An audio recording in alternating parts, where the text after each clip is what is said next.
আসসালামু আলাইকুম। দেখতে পাচ্ছেন আমাদের গ্রামগঞ্জের কত সুন্দর সুন্দর কিউট কিউট গরু। এই আমাদের গ্রামের সুন্দর সুন্দর দৃশ্য।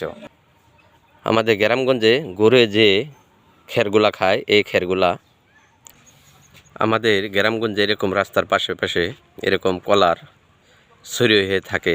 এই গ্রামের দৃশ্য। আমাদের গ্রামে রাস্তার পাশে একটা বেল গাছ, এই দেখতে পাচ্ছেন কত সুন্দর সুন্দর বেল ধরে রয়েছে। এই গ্রামের সৌন্দর্য একটা জিনিস। আমাদের গ্রামগঞ্জে মা চাষিরা যে লাকড়ি দিয়ে পাক করে, এই লাকড়ি এরকম আমাদের গ্রামগঞ্জে গরু এই চারিতে খাবার খায়। দেখতে পাচ্ছেন কত সুন্দর সুন্দর কিউট কিউট গরু। দেখতে পাচ্ছেন গরুটা কীরকম করতেছে আমার ভিডিও করার সময়। অবশ্যই আপনারা এই সুন্দর সুন্দর ভিডিও আমার চ্যানেলের পাশে থেকে দেখবেন। আমাদের গ্রামগঞ্জে রাস্তার পাশে সুন হয়ে থাকে। দেখতে পাচ্ছেন কীরকম বাতাসে সুনগুলা দুলতাছে। এই হলো গ্রামের সৌন্দর্য পরিস্থিতি। আমরা শহরে যে পানটা খাই, এই পানটাই আমাদের গ্রামগঞ্জে দেখতে পাচ্ছেন এত সুন্দর সুন্দর পান আবাদ হয়। এটাই আমাদের সৌন্দর্য, গ্রামের একটা সৌন্দর্য। আমরা শহরে যে সর্ষের তেলটা ব্যবহার করি, এই সর্ষাক মানে ফুল হওয়ার পরে এটা সর্ষের তেল রূপান্তরিত হয়। এই দেখতে পাচ্ছেন এই যে ভিতরে শস্য হয়ে গেছে, এতেই মানে সর্ষের তেল তৈরি হয়। এই শস্য দিয়েই অনেক সুন্দর। এটা একটা ক্ষেত।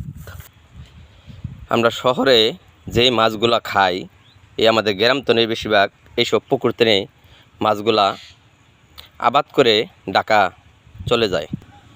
আমাদের গ্রামগঞ্জে এখন পর্যন্ত এরকম সুন্দর সুন্দর কাঁচা রাস্তা আছে, অনেক সুন্দর, বলে বোঝাতে পারবো না।